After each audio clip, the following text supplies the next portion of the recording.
Students, whatever homework is given to you, you have to submit it on the very next day between 8 am to 1 pm to the given WhatsApp number, and it is compulsory to submit your homework as your attendance will be marked on the basis of your submission. Hello students, good morning. Last time बेटा हमने chapter number 4 के अंदर graphical method के बारे में discussion किया था। आज हम डिस्कस करेंगे second method, method of least square. Method of least square, least square method की बेटा हमारी फॉर्मूला है y cap is equal to a plus B T.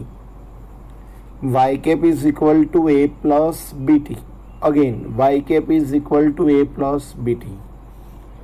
b की बेटा फॉर्मूला है b is equal to n sigma ty minus sigma t sigma y upon n sigma t square minus sigma t whole square. Again बेटा b is equal to n sigma ty minus sigma T sigma Y upon N sigma T square minus sigma T whole square. बेटा b find करने के बाद हमें a find करना है। बेटा a is equal to Y bar minus B T bar. a is equal to क्या होगा बेटा, Y bar minus B T bar. अगर हमें बेटा वाई बार फाइंड करना है तो Y bar is equal to sigma Y upon N and T bar is equal to sigma T upon N. दूसरी एक बात बोलो बेटा, अगर आपको n इज इक्वल टू 5 दिया है, n इज इक्वल टू मान लो कि आपको 5 दिया है, तो आपको t कैसे फाइंड करना है? तो इसका मतलब होगा t में लिखना है 1 2 3 4 5 टोटल 15। बाद में आप t स्क्वायर बनाओगे तो 1 4 9 16 एंड 25। तो समटाइम्स आपको 2 मार्क्स या 3 मार्क्स के सम के अंदर n इज इक्वल टू 5 दिया है, तो आपको समझना है कि t इज इक्वल टू 1 2 3 4 5 तक का इंफॉर्मेशन हमारे पास है बेटा। तो ये जो मेथड है बेटा हमारी कौन सी मेथड है? लीस्ट स्क्वायर मेथड है। वो ट्रेंड फाइंड करने की बेस्ट मेथड है बेटा। ओके, अब ये मेथड के हम सम के बारे में डिस्कशन करेंगे बेटा। तो एक्सरसाइज नंबर 4.2 का क्वेश्चन नंबर 1 देखो बेटा। मोस्ट टाइम पे एक ही सम करो आएगा तो यही मेथड का आएगा। The information about death rate of a state in different years is given in the following table. Find a linear equation two find trend and hence estimate the death rate for the year 2017। आपको year दिया है बेटा 2009 से लेकर 2015 तक। हमारे 2009 के अंदर डेथ रेट था वो 7.6 था बेटा। 2010 में वो डिक्रीज होके 6.9 हुआ, 2011 में इंक्रीज होके 7.1 हुआ, 12 में 7.3 हुआ, 13 में 7.2, 14 में डिक्रीज होके 6.9 हुआ और 15 में सेम रहा बेटा। तो हमें 2017 के लिए एस्टिमेट लगाना है कि 2017 में कितना होगा है। तो पहले हम क्या करेंगे बेटा, यहाँ एक टी का कॉलम बनाएंगे। इसे 1 कहेंगे, 2 कहेंगे, 3 कहेंगे, 4 5 6 एंड 7। अगर 16 को 8 कहेंगे तो 17 को हम t इज इक्वल टू 9 कहेंगे। ओके, तो पहला हमारा काम क्या करना है बेटा, हमें तो पहले हमें y bar and t bar find करना है। ओके, तो कैसे फाइंड करेंगे देखते हैं बेटा। तो याद रखना कि y बार हमें 7.13 मिलेगा एंड t बार हमें 4 मिलेगा। कैसे देखते हैं। तो पहले हम बेटा हमें जो क्वेश्चन दिया है वो क्वेश्चन लिखेंगे हम।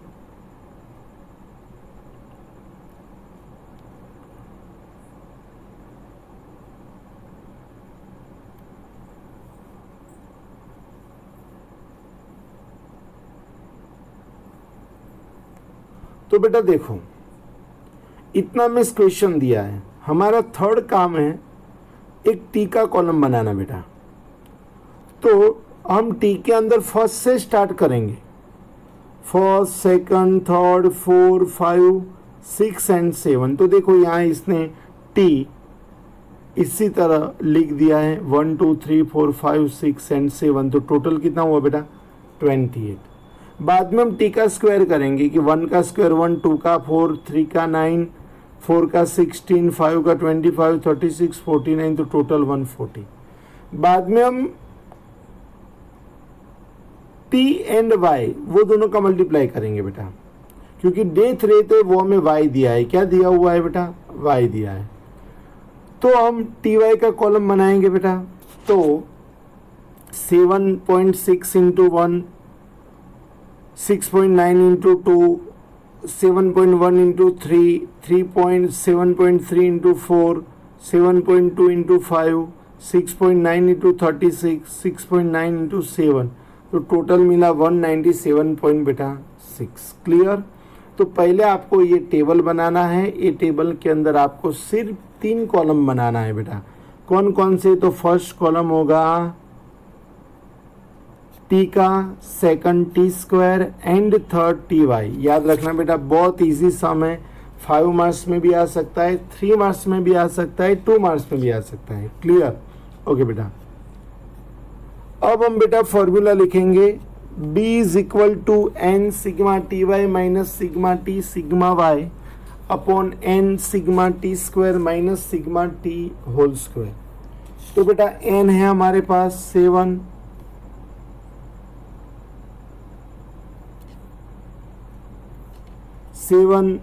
Sigma T Y 197.6, sigma T 28, sigma Y 49.9, N 7 sigma T square 140 minus sigma T 28 का होल स्क्वायर बेटा।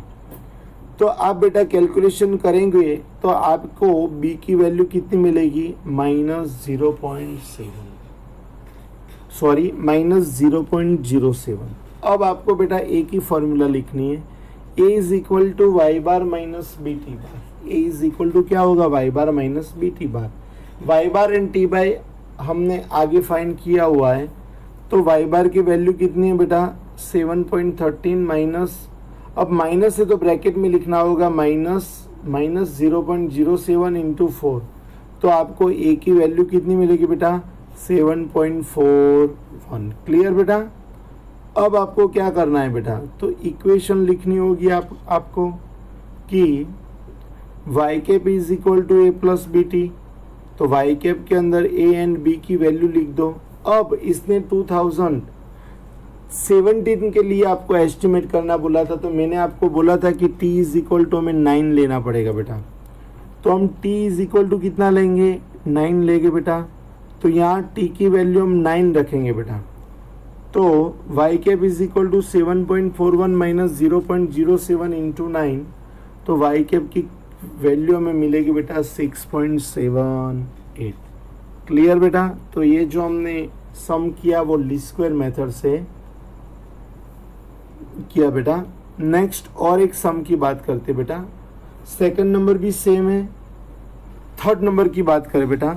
थर्ड नंबर के अंदर बोला है इसने the number of two wheelers register in a city in different year is as follows. Use the method of fitting linear equation to this data to obtain the estimate for the number of vehicle registered in the year 2016 and 17. Also find the trend value for each year. तो देखो आपको कोई method नहीं बोला इसने, तो कोई method नहीं बोला मतलब लीस्ट स्क्वायर मेथड है। कौन सी बेटा लीस्ट स्क्वायर मेथड। और जब ट्रेंड बोले फाइंड द ट्रेंड तो समझने का कि चैप्टर 4 का सम है। क्लियर। तो 2010 में 69,000 व्हीकल का रजिस्ट्रेशन था, 11 में 75,000, 12 में 82,000, 13 में 91,000, 2014 में 1,01,000 एंड 15 में 1,15,000। तो आपको एस्टिमेट करना है कि 16 एंड 17 में कितने रजिस्ट्रेशन हो गए, तो जिसके जरिए पता चले कि भाई कितना सेल्स बढ़ने वाला है। हाँ, तो इसके लिए हमारा पहला काम क्या होगा, तो पहले ये जो क्वेश्चन है वो हम टेबल के फॉर्मेट में लिखेंगे। तो पहले हम इतना क्वेश्चन जितना दिया है इतना लिखेंगे, इसे हम क्या कहेंगे कि y कहेंगे। अब हमें यहाँ 3 कॉलम बनाना है। First column t square and T Y, 10 का कोई भी सम है लीस्ट स्क्वायर मेथड का, तो ये 3 कॉलम आपको बेटा बनाना होगा। ओके, तो y का टोटल 533, t का 21, टी स्क्वायर का 91 एंड टी वाई का 2024 बेटा। तो पहले हमें इतना काम करके फिर पहले हम क्या फाइंड करेंगे, तो जैसे आगे हमने b फाइंड किया था वैसे ही फॉर्मूला के अंदर वैल्यू पुटअप करके b फाइंड करेंगे। तो b का वैल्यू मिला 9.06। b के बाद हमें कंपलसरी a को ही फाइंड करना है। a is equal to Y bar minus B T bar, तो a की वैल्यू भी हमें मिल गई बेटा। अब इतना हो जाने के बाद आपको क्या करना है, तो आपको बेटा Y cap is equal to A plus B T के अंदर ए एंड बी की वैल्यू पुटअप करना है बेटा। तो हमें ट्रेंड लाइन मिली कि Y cap is equal to 57 plus 12 plus 9.06 T. अब हमें 2 ईयर्स का फाइंड करना है, तो पहले 2016 का करेंगे। तो 2016 का फाइंड करने के लिए t इज इक्वल टू हमें बेटा कितना लेना पड़ेगा 7, तो मल्टीप्लाई करेंगे हम, तो वाई कैप हमें 2016 के लिए मिलेगा 1,20,054 व्हीकल का रजिस्ट्रेशन होगा। और 17 के लिए हमें t इज इक्वल टू 8 लेना पड़ेगा, तो 8 लेके हम फाइंड करेंगे। तो 2017 के अंदर 1,29,600 व्हीकल का रजिस्ट्रेशन होगा बेटा। अब इसने यहाँ एवरी ईयर हमें ट्रेंड फाइंड करने के लिए बोला है बेटा कि एवरी ईयर का फाइंड करो। तो आपको क्या करना है, लास्ट एक कॉलम बनाना होगा बेटा ट्रेंड वैल्यू। तो ट्रेंड वैल्यू के लिए आपको यहाँ Y cap is equal to 57.12 plus 9.06 T लिख देना है। और यहाँ आपको टी की वैल्यू पहले 1 लेना है, बाद में 2 लेना है, 3 लेना है। अगर आप वैल्यू यहाँ 1 लेंगे तो 9.06 प्लस 57.12 करोगे आप, सॉरी यहाँ जो वैल्यू है